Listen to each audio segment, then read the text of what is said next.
And today we're going to go over the pressing issue that a lot of people face, which is what happens if my RSS feed is not pulling in the posts that I want to be shared in my tribes.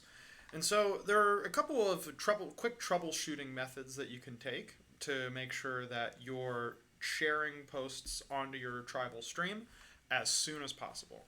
So right now you can see that we're in account settings and we're at my blogs, and you can, if you have multiple blogs, you can add a blog, but let's check out this one. So let's edit this blog, and we can see currently that our homepage URL is blog.triberr.com, and of course if you want to check us out, we'd love to have you as a visitor. The RSS feed URL, which usually your RSS feed will either have feed, it'll be your website, your homepage, /feed, or /RSS, depending on the source of the feed. And your homepage URL should absolutely just be your homepage URL. It shouldn't be widgets.com/blog. It's your homepage URL. And then click Save. We got to fill out this field, so let's make this Triberr blog. And now we've saved that, so that's been successful. And we can see here that the feed was last checked 1 month ago, so we need to check that feed. Now, we do have functionality on Triberr that will automatically check your feed, but that's really dependent on you being an active blogger. So anytime you post something and it goes on your RSS, Triberr will automatically be alerted as to that happening, and it will check your feed, extract the post, and put it on your tribal stream. But sometimes when that doesn't happen and you get a little worried about it, just click Check Feed. This may take a moment. We can see here that these recent articles were not published within the last 2 weeks. So we're up to date, or if we haven't checked in a while, unfortunately, these posts will not get published. Now, let's just say right now that you don't see this. Now, usually this is a validation that your RSS feed is working properly and that your posts will go onto your stream. Either that they're not published or that they are going to be published. And also bear in mind that that usually it'll take a little bit, give it about an hour before it appears on your stream.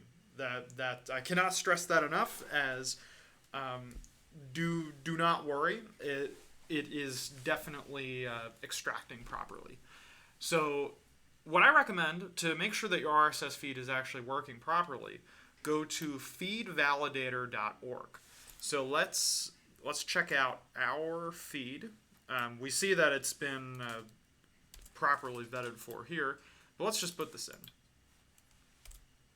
And this will tell you if your RSS feed is valid and should be working on any reader. So we can see, congratulations, this is a valid RSS feed. If we didn't have a proper RSS feed, it would tell us right here the things that were wrong with it, and that's something that you should take to a web developer or whoever has set up your website and your RSS feed. Make sure that they know that your feed is not valid. If you have issues where, say, you can't contact your webmaster, or your website is on an SSL certificate, so it's like HTTPS rather than HTTP, sometimes our feed will have trouble reading that. So what you can do there is create a feed via FeedBurner, and this allows you to sort of bypass any issues that you may have with creating your own feed. So let's see what FeedBurner would create for us here.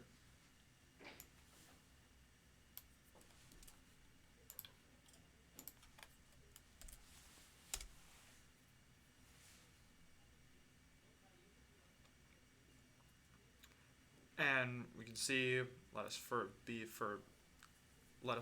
a feed for you. And here, this is the exact link that you would use to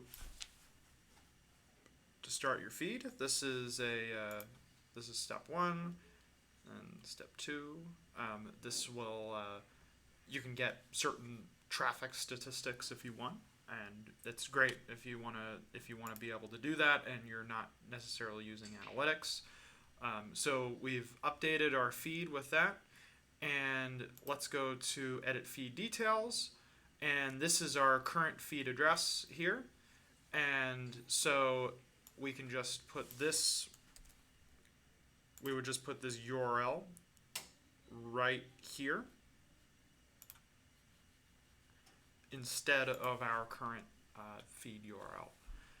And then if you have issues with creating a feed burner, it's most likely a problem with your host's server. And so at that point, that's something to really speak to your webmaster or your hosting company to make sure that you're all set up there.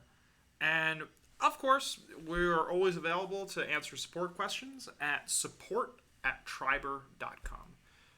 Anyway, thank you for watching this video, and hopefully you have a great time using Triberr, and take a look at all of our other videos.